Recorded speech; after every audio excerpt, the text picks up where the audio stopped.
Analyser un problème consiste par étapes à définir le problème à traiter, à le poser, à en identifier les causes et trouver une solution. Il s'agit ensuite de lancer les actions, c'est-à-dire mettre en œuvre la solution retenue, la suivre et mesurer son efficacité.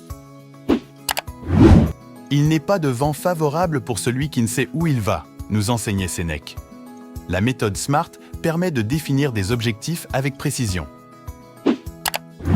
Il s'agit de répondre à l'angoissante question « Par quoi commencer ?» Dans une journée, pas facile d'établir ses priorités. Il y a tellement de possibilités et de choses qui prennent place dans notre quotidien qu'il est parfois difficile de savoir quoi faire et par où commencer. Pour cela, la matrice d'Eisenhower apporte des solutions. Une organisation efficace au travail permet d'améliorer la productivité et réduire le niveau de stress. Apprendre à mieux s'organiser au travail est avant tout une question d'habitude et consiste à adopter les bons comportements. S'appuyer sur la loi de Pareto permet d'y voir plus clair dans son organisation. Un adversaire sournois se glisse souvent entre les dossiers urgents et les projets en attente, la procrastination. Si familière à ceux qui ont déjà chuchoté, on verra ça plus tard. Cette propension à remettre au lendemain peut cacher des réalités plus profondes contre lesquelles il est possible de lutter. Pour faire simple, notre capacité à être multitâche relève du mythe. Au lieu d'essayer de tout faire à la fois, concentrez-vous sur une seule tâche pour une expérience de travail optimale.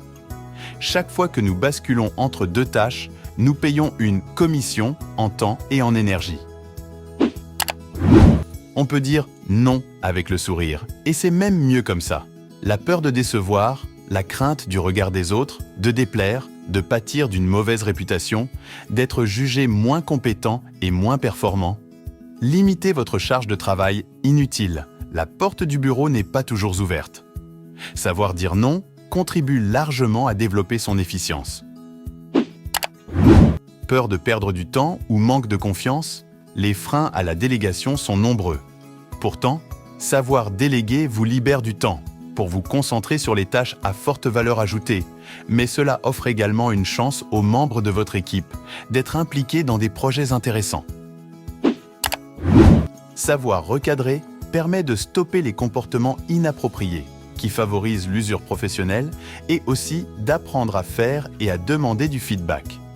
Recadrer, c'est aussi apprendre à savoir dire non aux sollicitations qui sont non prioritaires.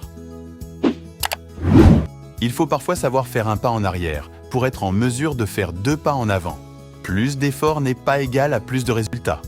Être productif ne signifie pas travailler d'arrache-pied pendant des heures. Il est donc impératif de faire des pauses, pouvoir prendre du recul sur ses activités et ses objectifs.